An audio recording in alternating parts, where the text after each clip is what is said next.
आगमज्ञाप्यवर्तिनी परम पुण्यानि पुनस्ते माठास्ते चरणों में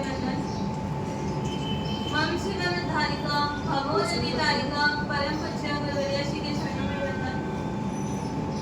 उपस्थित श्रावक एवं श्राविका, ताकत किसमें ज्यादा है, पानी में या फिर पत्थर में? कैसे? पानी में ताकत अधिक है कि पत्थर में? पत्थर भले ही कठोर दिखता हो, वजन वाला दिखता हो और ताकतवर भी दिखता हो, लेकिन पानी की चप करती हुई बूंद वो पत्थर को छेद कर देती है, पत्थर में गड्ढा हो जाता है, वह पत्थर छील जाता है। तो भले ही वह पत्थर कितना ही वजन वाला हो, ताकतवर हो, लेकिन पानी की एक एक बूंद भी उसको छेद कर देती है। अगर अध्यात्म सूरत में आप देखते हो तो क्रोध भले ही कितना ही भयंकर खतरनाक दिखता हो, ताकतवर दिखता हो, कितनी भी शक्तिशाली दिखता हो, लेकिन क्षमा भले ही आपको निर्बल या फिर दया पात्र लगती हो, लेकिन जो ताकत क्षमा के पास है, क्षमा के अंदर में है, वो ताकत क्रोध के पास नहीं है। आज आप भविष्य भूतकाल को देखते हो तो कितने ही महापुरुष हैं जो क्षमा को ही अपना करके अपने जीवन को सफल बनाए और क्षमा को ही अपने जीवन में उतार कर सफलता की सीढ़ी पर चढ़े हैं। हम इतने दिन से क्रोध पर विजय प्राप्त करने की कोशिश करते हैं। आप प्रयत्न करते हैं क्रोध को विजय, क्रोध पर निग्रह करने के लिए, क्रोध को मुट्ठी में रखने के लिए। एक दिन भी अगर हम आज ट्राई करते हैं, आज दिन भर में जो कुछ भी होगा, कितना भी लोग हमने हमारे ऊपर ताना बरसाए, कुछ भी बोले, आज एक दिन तो मुझे क्षमा ही रखना है, भले उसका जवाब मैं कर दे दूंगा, लेकिन आज तो कुछ भी नहीं बोलना है। आज एक दिन ऐसा कर सकते हैं। अगर एक एक दिन कर हम ऐसा अपनाएं तो 15 दिन के बाद अगर ये चीज आप फॉलो करते हो तो रिजल्ट क्या आएगा? पॉजिटिव ही रहेगा। कुमार पाल जैसे महाराजा, उनका नियम था कि वो चातुर्मास के दिनों में अपने शहर से बाहर नहीं जाते, तो पाटन शहर से वो बाहर नहीं जाने का उनका नियम था। उन्होंने पाटन शहर के बाहर जितने भी शहर हैं, उनकी सुचारू रूप से व्यवस्था के लिए प्रदेशपति नियुक्त कर दिए। जैसे ही किसनी के बादशाह को पता चला कि कुमारपाल राजा का नियम है कि वो चातुर्मास के दिनों में पाटन से अपना कदम भी बाहर नहीं रखते, उन्होंने तो सोचा कि युद्ध करने का यह सबसे अच्छा मौका है, सुनहरा मौका है, और उन्होंने युद्ध की तैयारी शुरू कर दी। कुछ दिनों में तो युद्ध के लिए निकल पड़े। पाटन के लोगों को जैसे ही पता चला कि किसनी के बादशाह युद्ध के लिए आ रहे हैं और वह पाटन शहर के सीमा तक पहुंच गए, वहां के लोगों को आकुल व्याकुल हो गए। वो इतना चिंतातुर हो गए कि अब क्या होगा, क्योंकि उनको तो पता था कि कुमारपाल राजा अपने नियम में अड़िग रहते हैं, वो अपने नियम से हटने वाले नहीं है। जैसे ही कुमारपाल राजा को भी पता चला, वह तुरंत अपने हेमचंद्र जी आचार्य जी के पास जाते हैं और उनको ये सारी बातें बताएं। हेमचंद्र जी महाराज ने कहा, तुम अपने नियम में अड़िग रहो। और उसी रात को आचार्य जी जाप साधना में प्रणिधान हुए। थोड़े ही देर में उनके जाप के प्रभाव से एक देवी प्रकट हुई और आचार्य जी ने पहले से राजा को भी बुलवाकर रखा था। देवी ने पूछा, कहिए आपको क्या काम है? उन्होंने कहा कि नियम पालन करने में, प्रतिज्ञा पालन में हमें सहायता चाहिए। कौन सी प्रतिज्ञा? तो बोले, कुमारपाल राजा का ये नियम है कि चातुर्मास के दिनों में कितना भी काम आ जाए, वो अपने शहर को छोड़कर कहीं नहीं जाते। वो देवी बस बोलते ही, आंख झपकते ही वो बिजली के बादशाह को वहां पर प्रकट ले आती है, प्रकट कर देती है, उनके सामने हाजिर कर देती है। कुमारपाल राजा तो देखते ही रह जाते हैं कि ये क्या है। रात का समय था, किसी के बादशाह भी नींद में थे। लेकिन वातावरण के चेंज से उनकी नींद खुल गई। वो देखते हैं कि मैं अपनी छवानी सेना के बदले में यहाँ कहाँ पे आ गया हूँ। जैसे वो आंख खोलकर देखते हैं तो उनके सामने कौन था? वो अपने सामने अपने शत्रु को ही देखते हैं। उनका शत्रु कौन था? कुमारपाल महाराजा।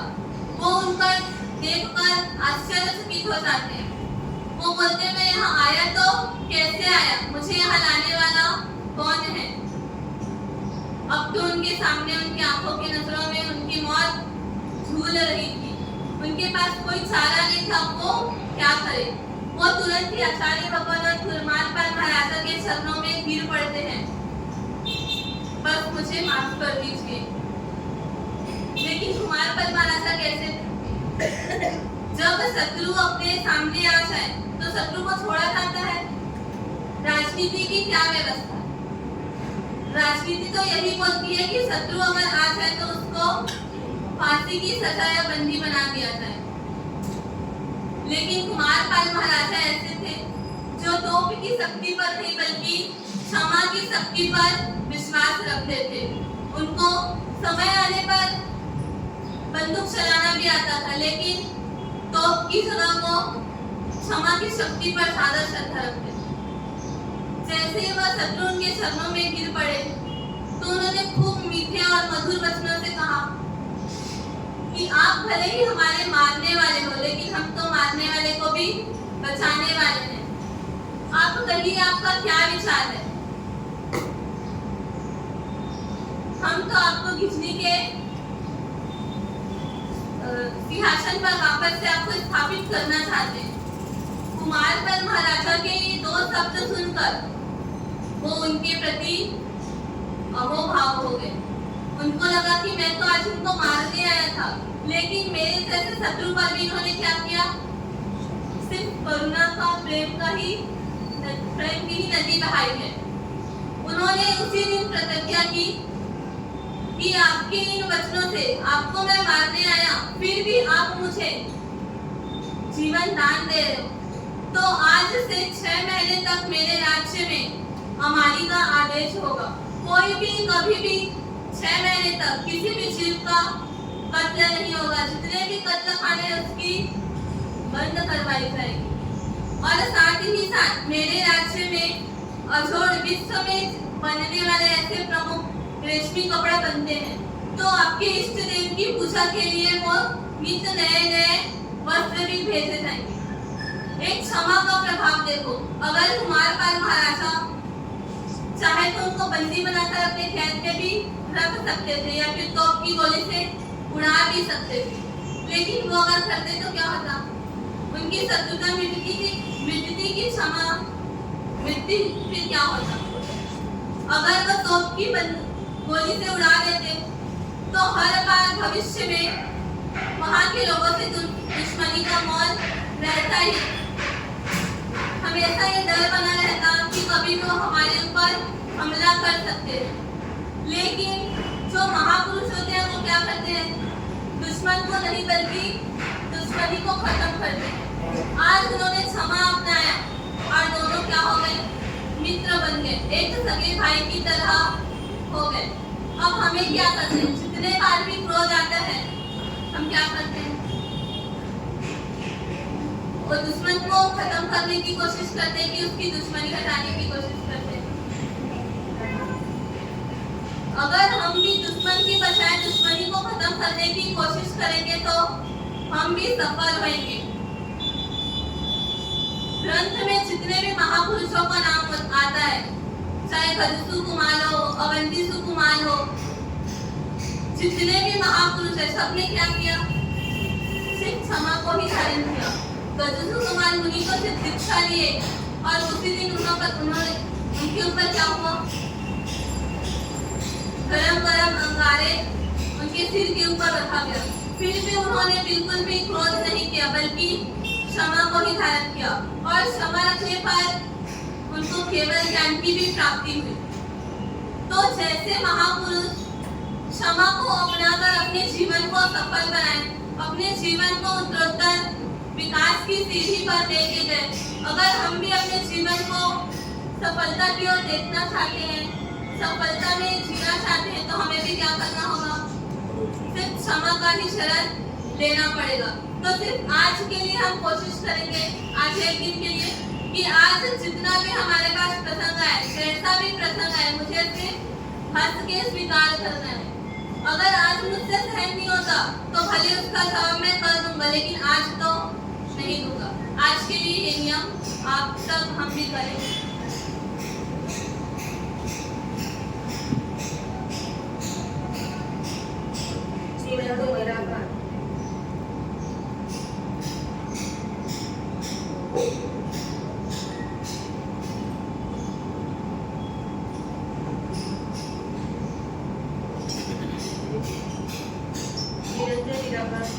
महापुरुषों के चरणों में नमन।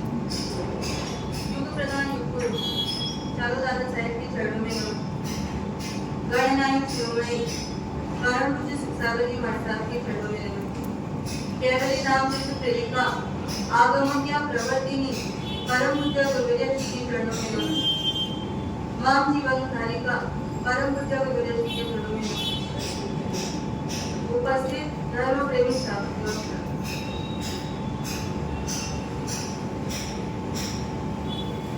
जीवन शासन की प्राप्ति, वीतराग परमात्मा की शासन की प्राप्ति आपको हमको अपने उन आत्मगुणों को प्रकट करने के लिए प्राप्त हुई है, जो सत्ता से हमारे सत्ता में हमारे भीतर पड़ी हुई।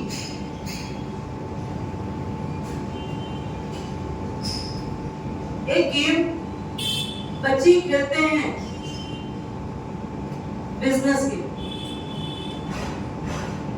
जब वो गेम स्टार्ट होता है तो खेलने वाले सारे खिलाड़ियों को एक अमुक रकम बांट दी जाती है और बांटने के बाद वो बच्चा अपनी बुद्धि से खेलता है और खेलते खेलते उस रकम को बढ़ाने का पुरुषार्थ करता है। रकम कितनी मिली है? सबको बराबर बराबर। निगोद में आपकी मेरी आत्मा जब थी, बराबर बराबर हमको सब मिला। एक आत्मा सिद्धावस्था को प्राप्त हुई और आपकी हमारी आत्मा एक एक करके बाहर आती है। व्यवहार जगत का ये प्लेटफॉर्म सबको एक समान मिला, लेकिन पुरुषार्थ के अभाव में हमारा विकास नहीं हो पाया। और ये वितराग प्रभु का शासन आत्म विकास करने के लिए प्राप्त है। कर्मों से मुक्त बनना है, कर्मों को तोड़ना है, और कर्म टूटेंगे तो गुण अपने आप प्रकट ऐसे लाके जगवाना है क्या? गुण कहाँ है आत्मा की? आत्म सत्ता एक रूप है पर कर्मों से भेद पड़ा।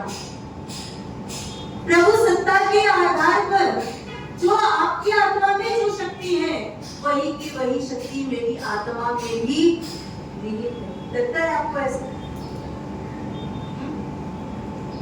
एहसास होता है? ऐसा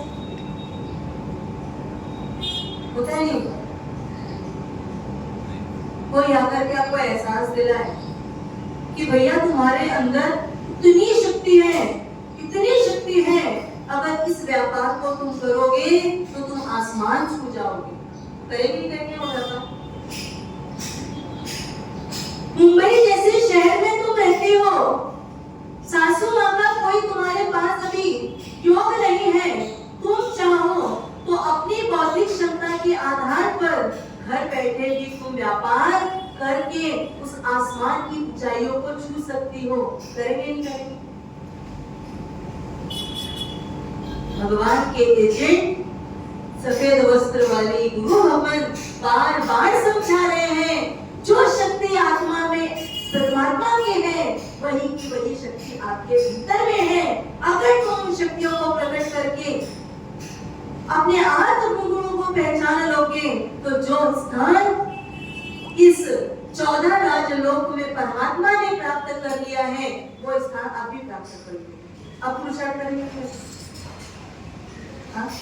कितने समय से सुन रहे हैं, पढ़ रहे हैं, सब कर रहे हैं, पता सब है, पर करने का पुरुषार्थ नहीं। और पुरुषार्थ नहीं होने का मूल कारण क्या है? अरुचि।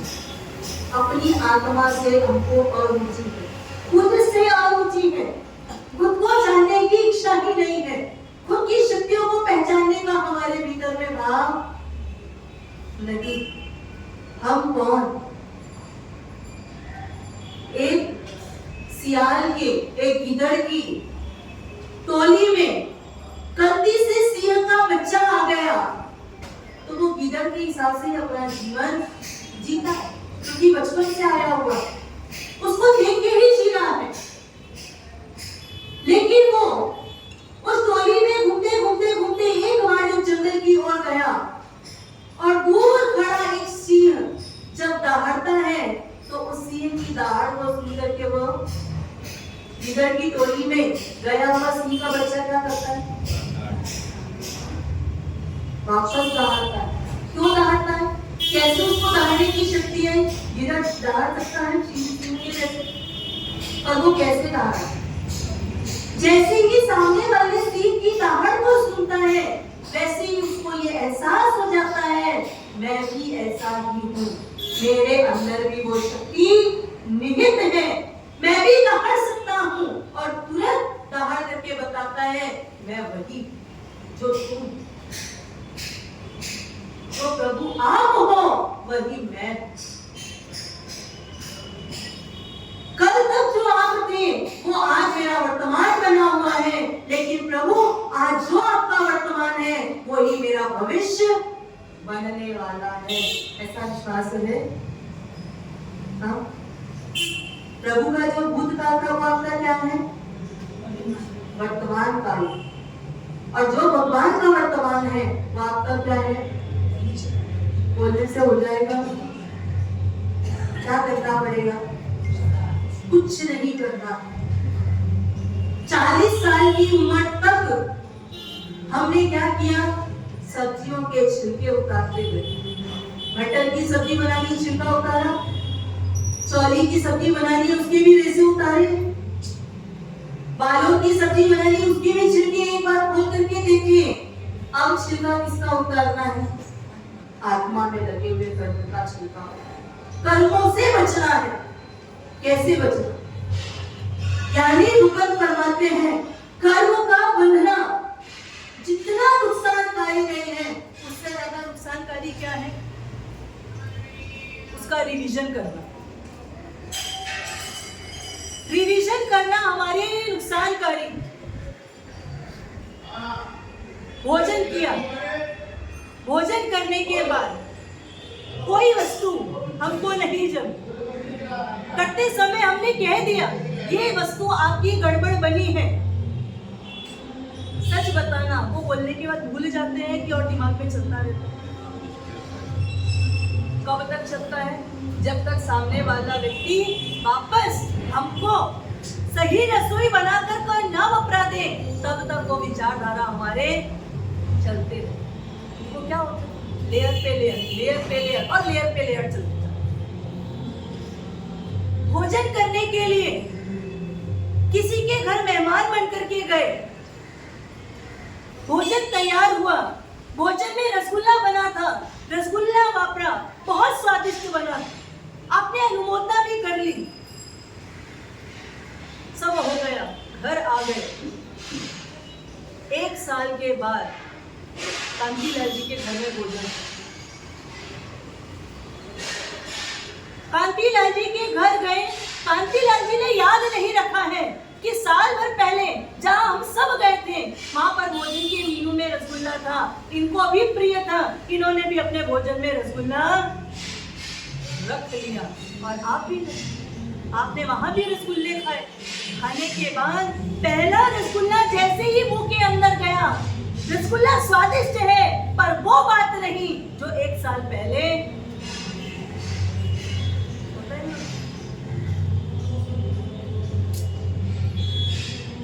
4-5 साल का समय व्यतीत हुआ। जो पहले रमेश जी ने रखा था कांतीलाल जी से 1 साल पूर्व पहले, वो 6 साल हो गया और 6 साल के बाद रमेश जी के घर में फिर कोई प्रसंग बना, उन्होंने फिर भोजन रखा और भोजन में फिर उन्होंने क्या रख दिया, वो पता ही नहीं है कि वह 6 साल पहले क्या रखा था, मुझे क्या करना है। 6 साल के बाद आप गए उनके घर, फिर रसगुल्ला खाया। अरे रमेश जी रसगुल्ला बड़ा स्वादिष्ट है, लेकिन वो बात नहीं जो 6 साल पहले तुम्हारे यहाँ के भोजन में। ये कर्म का बंधन नुकसानकारी, लेयर पे लेयर चढ़ाई। सोचो 6 साल तक वो स्वाद हमारे दिमाग में है और यही अनुबंध आने वाले जन्म में, कई बार लगता है ना बच्चा पैदा हुआ है अभी कुछ समझता नहीं है, ज्यादा उसको कुछ पता नहीं है, उसके बाद भी उसकी जीवा इंद्री उसको नचा रही है। ये पूर्व के संस्कार जो हमने गाढ़े किए समझ शक्ति में, ये ना समझी में भी वो हमारे भीतर में उत्पात मचाते हैं। क्या करना, अब ये लेयर को ढीली करना, अनुमोदना करने का काम बंद कर देना। कौन सी अनुमोदना करने का काम बंद करना है? हाँ? कौन सी अनुमोदना का? संसार के तमाम क्षेत्रों की अनुमोदना करने का पचकांड नहीं करना। धर्म क्षेत्र में जितनी अनुमोदना करनी है करो, लेकिन संसार के क्षेत्र में किसी भी वर्ग को किसी भी रूप से हम उसकी अनुमोदना में सहभागी नहीं होंगे। शादी के लिए गए, दूर दराज का रिश्तेदार है या व्यापारिक संबंध है, गए हैं शादी में, दूल्हा दुल्हन को देखा और देखने के बाद सहज अपना ज्ञान दे देते हैं, मुंह से शब्द निकल पड़ते हैं, क्या सोच के लड़की पसंद की है, लड़के के सामने लड़की कुछ नहीं है। आपके कहने से कुछ होगा? संबंध कैंसर होगा। ना आपसे पूछा है, ना आपको कहा है, मात्र इतना सा वाक्य कहा है, चौथे व्रत के खंडन का पाप आपकी आत्मा में लगा। क्या लेना देना आपने? कोई मतलब है? कोई पाप, ये पाप का कोई सेंस है? ये पाप करना क्या हमको जरूरी है? हम नहीं करेंगे तो चलेगा कि नहीं चलेगा? दो वक्त की रोटी की व्यवस्था हो जावे, परिवार का संचालन व्यवस्थित हो जावे, मेरी कुख से जन्म लिए हुए बच्चे की जवाबदारी मैं पूरी कर दूं, इतने से संबंधित जो हमको पाप करने पड़ते हैं वो हमारी मजबूरी है। लेकिन उसके अलावा कोई भी पाप हमको करने की आवश्यकता है? क्यों करना? इसलिए करना। इतना हमारे ऐसे बिना बेफिजूल के पाप हमारी आत्मा में अनंत अनंत लगते जा रहे हैं। ज्ञानी भगवान फरमाते हैं, एक चने की सब्जी आती है ना, हरा चना, उस चने का, वो चना किसमें आता है? पत्ते में लगा होता है, उसका एक बंच आता है, गुच्छे में आता है। लोग, अब बड़े शहरों का मुझे पता नहीं, शायद कई जगहों पर सिर्फ चने निकल के बिकते हैं। छत्तीसगढ़ की तरफ तो वो गुच्छे में ही आता है। जैसे ही गुच्छे, यहाँ पे गुच्छे, जैसे ही घर में लेकर के आते हैं खरीद के, चने की सब्जी कब बनाएंगे पता नहीं है, लेकिन चना निकाल करके पत्ती को बाहर डाल देते। क्यों डालते हो? काम की नहीं है, ठीक है, लेकिन जिस दिन सब्जी बनाओगे उस दिन करना ना, आज क्यों किया? आते ही साथ, घर में लाते ही साथ, घर के सारे अपने व्यक्तिगत कार्य से निवृत्त होकर के महिलाएं सबसे पहले चने को अलग करती है और बाहर की पत्तियों को बाहर करती है। कारण क्या?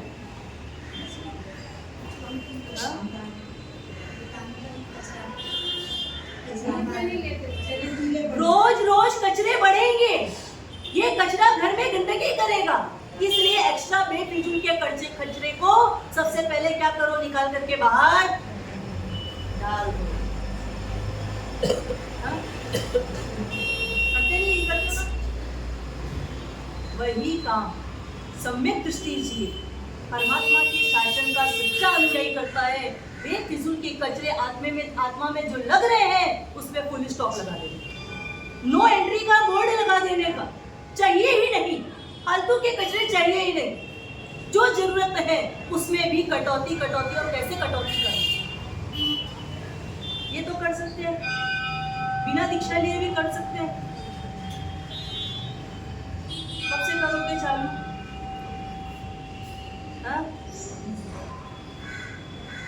बेफिजूल के कितने कर्म कैसे कैसे कर्म। एक संकल्प कर ले में संसार के कोई भी क्षेत्र की अनुमोदना नहीं करेंगे, संसार के कोई भी क्षेत्र की दलाली हम नहीं करेंगे। बहुत दलाली करते हैं, किसकी दलाली करते हैं? सीरियल चल रहा है, बुजुर्ग हो गए हैं, थिएटर जाना अब समाज में अच्छा नहीं लगेगा, घर की टीवी में सीरियल देख रहे हैं और सीरियल देखते देखते देखते साथ वालों को भी एडवर्टाइज करते हैं, अरे सीरियल बहुत अच्छा चल रहा है। क्या अच्छा चल रहा है? क्या अच्छा चल रहा है? वही चल रहा है जो वर्षों से आपके घर में चल रहा है। उसकी अनुमोदना की, लोगों को एडवर्टाइज की, चाहे पिक्चर हो, सीरियल हो, कुछ भी हो, और देखने वाले ने बड़े चाव से देखा और देखते देखते जो राग द्वेष के कर्म बंधन किए उसका छठा भाग आपके खाते में ऐड हो जाएगा। चाहिए? हाँ? फिर क्या निकलता है? महाराज साहब इतना धर्म करते हैं, इतना अच्छा कार्य करते हैं, लेकिन उसके बाद भी हमारा पुण्य कमजोर और फीका पड़ जाता है। कारण क्या है? पुण्य हमारा इतना ही होता है और पाप इतना होता है, तो पलड़ा ही बराबर कैसे होगा? कर्मों से बचना है और कर्मों से बचने के लिए कषाय पर क्या लगाना पड़ेगा? पूर्ण विराम लगाना पड़ेगा। अब वो तो आपसे हो नहीं सकता, हो सकता है अपनों से? हाँ, पांचवा आ रहा है, अनादिकाल के संस्कार बड़े गाढ़े हैं और वर्तमान समय का पुरुषार्थ बड़ा कमजोर है, तो कषायों से मुक्त होना हमारे लिए बड़ा मुश्किल कार्य होता है। ज्ञानी भगवान कहते हैं वर्तमान समय में ट्रांसफर करना चालू करो, शिफ्ट कर दो। क्रोध, मान, माया, लोभ, ये चार कषाय, ये चार चंडाल चौकड़ी, इसको शिफ्ट कर दो। कहाँ शिफ्ट कर दो? क्रोध बहुत आता है, क्रोध छोड़ना है, आत्मा के लिए नुकसानकारी है। अब क्या करूं? क्रोध खराब लगता है क्या? हाँ, कितना खराब लगता है? अभी रोज क्रोध की बात सुन लेना हमारे सबसे। क्रोध गलत लगता है, छोड़ना है, छूट नहीं पा रहा है, शिफ्ट कर दीजिए। गलत विचार जब जब आए तो दूसरों पे ना करके स्वयं के गलत विचारों पर क्रोध करना प्रारंभ कर दीजिए।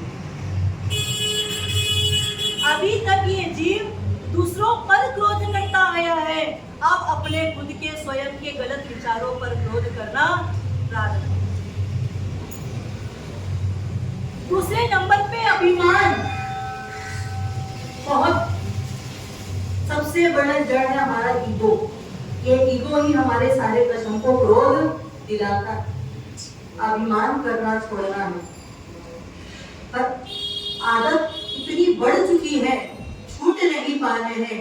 ज्ञानी भगवान फरमाते हैं अभिमान करो, नहीं छूटता है, कोई बात नहीं। जिन शासन का अभिमान करो, इतना पाप करता हूँ इस जन्म में, सब समझ में है तब भी, तो प्रभु पिछले जन्म में ना समझी में तो मैंने कितने पाप किए होंगे। उसके बाद भी आपने ऐसा उदारता दिखा करके ऐसे शासन में मेरे को स्थान दे दिया। और कैसा शासन? जो शासन एक चोर को भी सिद्ध बना सकता है, एक हत्यारे को भी परमात्मा बना सकता है, ऐसा शासन मुझे प्राप्त हुआ है। कोई हल्की क्वालिटी का धर्म नहीं मिला, कोई लो क्वालिटी में नहीं बैठे हो। फर्स्ट एसी में अगर सीट मिल जाए तो कॉलर कितनी ऊंची होती है? ये फर्स्ट एसी से भी ज्यादा सुख देने वाला, ज्यादा आनंद देने वाला, जन्म के पाप को धो देने वाला ऐसा शासन हमको प्राप्त मिला है। उसका अभिमान गर्व से कह सके प्रभु तेरा शासन मुझे मिला है, जो मुझे इस संसार सागर से तारने की शक्ति रखता है। आला भले पांचवा हो, फिर भी अपने आप को क्या मानना? सौभाग्यशाली, पांचवे आले में मिल गया।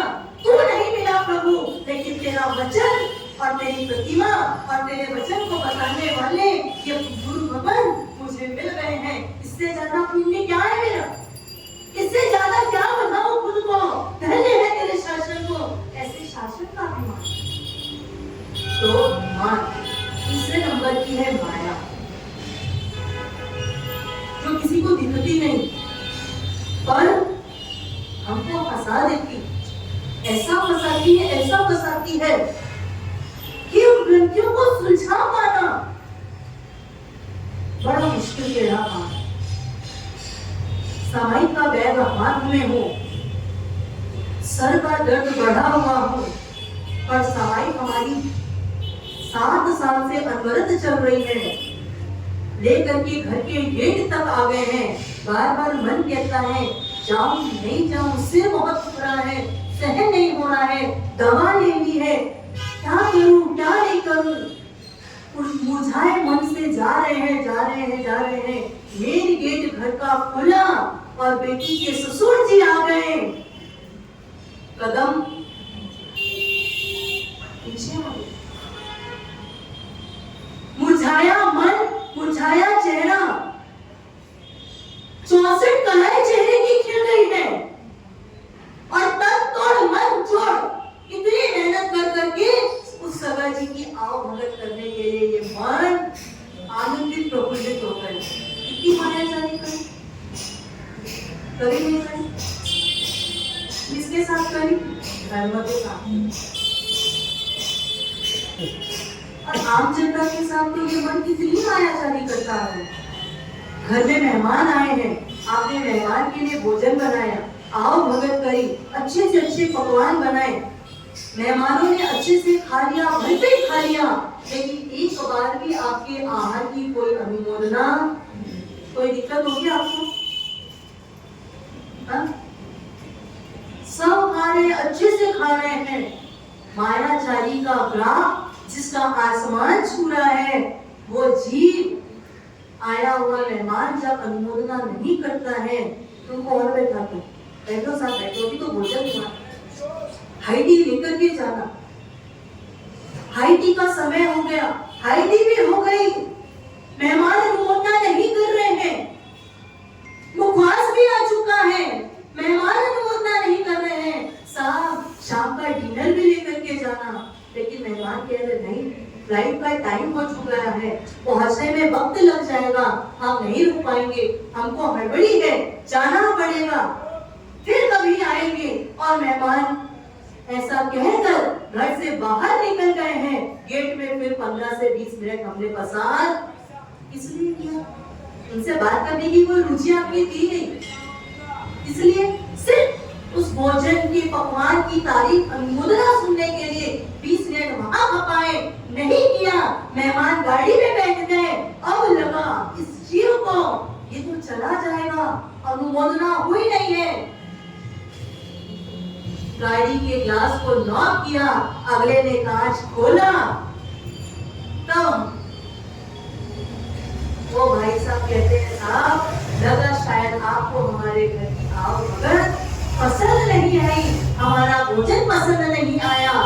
जैसे ही साहब ने कहा वैसे ही मेहमान जी ने कहा, अरे नहीं नहीं हम बोलना भूल गए थे, सच में वाकई में आपका भोजन तो लाजवाब था, अन्नपूर्णा देवी साक्षात आपके चौके में विराजमान है।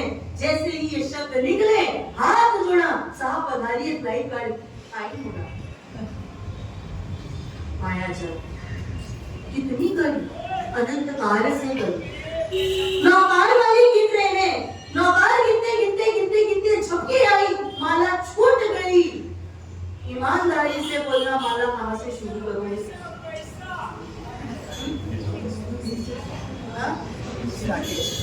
बीच में से शुरू करो, और फिर थोड़ा सेटलमेंट भी कर लेंगे, 2-4 मणियां आप पीछे से ले लेते हैं, हो सकता है थोड़ा अंदाज गड़बड़ पड़ रहा होगा, 2-4 मणिके और शुरू की तरफ से ले लेती हूँ। लेकिन नोट का बंडल गिनते गिनते गिनते 10 लाख गिनना था, 9,99,998 गिन लिए हो, लेकिन आखिरी के वो सिक्कों में गड़बड़ी हो गई है।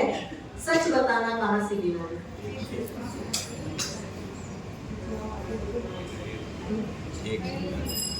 अब तो मशीन आ गई है, नोट का बटन डालो काउंटिंग बता देता है। उसमें भी कितने बार चेक करते हैं? 2 बार, 3 बार, 5 बार। और नौकार वाली ये मायाचारी करी, शासन के साथ करी, आत्मा के साथ करी, परमात्मा के साथ करी। अब मायाचारी छोड़नी है, छूटती नहीं है, कोई बात नहीं, शिफ्ट कर दो। जब सर का दर्द होने, आज माइग्रेन अटैक उठा हुआ है, इसलिए आज तुम सामायिक नहीं कर पाओगे, तब उस समय उस माइग्रेन के अटैक को कहना कोई माइग्रेन अटैक नहीं है, कोई अटैक नहीं है, चुपचाप चल, सामायिक करेगा, सिर का दर्द गायब हो जाएगा। उंगलियां काम नहीं कर रही है, ठंड इतनी आ गई है, बात का प्रकोप हो चुका है, अकड़ गई है, चुपचाप चल, प्रभु के चरण का स्पर्श कर, तेरे हाथों की उंगलियां अपने आप सही हो जाएगी। ये माया चली। दर्द जब परमात्मा की आज्ञा का पालन करने के लिए शरीर की कोई भी वेदना आपको अटकावे, तो उस शरीर की वेदना के साथ मायाचारी करो, ना कि परमात्मा की आज्ञा के साथ। और चौथे नंबर पे पाप का बाप कौन है? सब पापों का बाप है ये लोग, ये लालच। बहुत लालच करी, अभी तक करते आए हैं। कौन सी लालच करी? सिर्फ संसार की।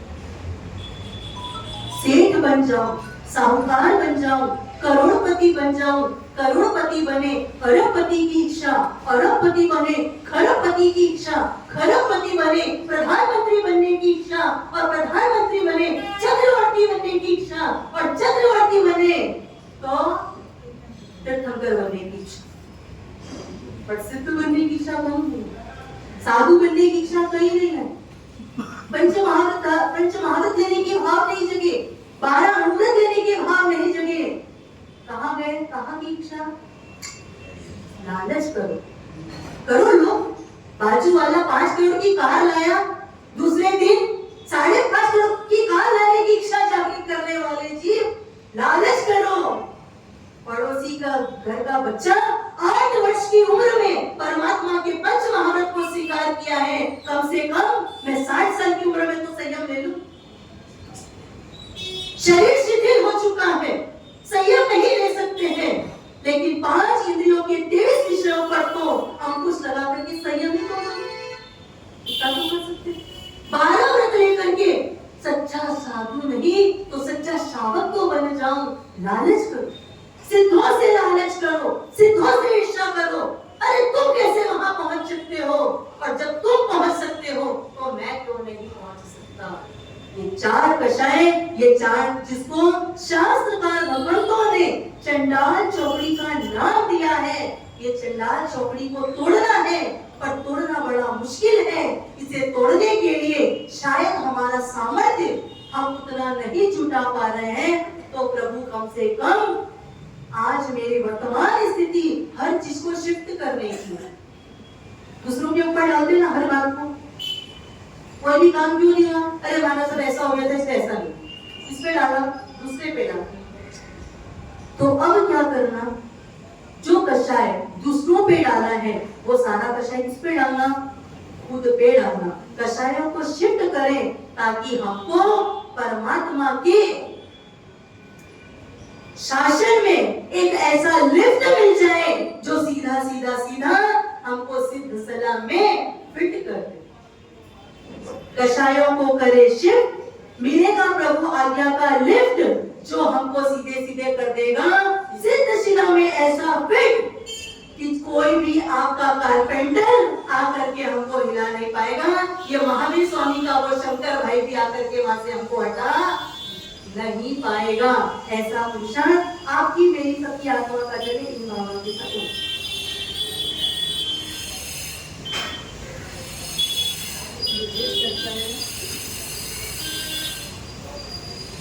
जो 2 तारीख 3 तारीख 4 तारीख का कार्यक्रम है, वो कार्यक्रम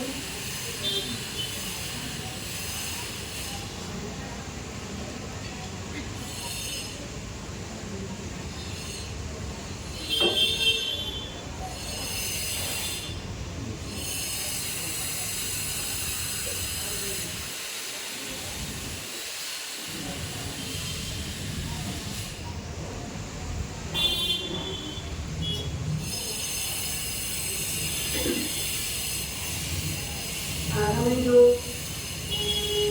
ध्वजा का कार्यक्रम 4 तारीख को दादा की ध्वजा, कौन सा नंबर की ध्वजा है? प्रतिष्ठान की ध्वजा को गिनेंगे 105 एक साथ पूरा हो गया, 104 साथ कंप्लीट। 104 साल की ध्वजा, आपका अगर 50वां वर्ष हो जन्मदिन का, शादी का, तो आप क्या करते हैं?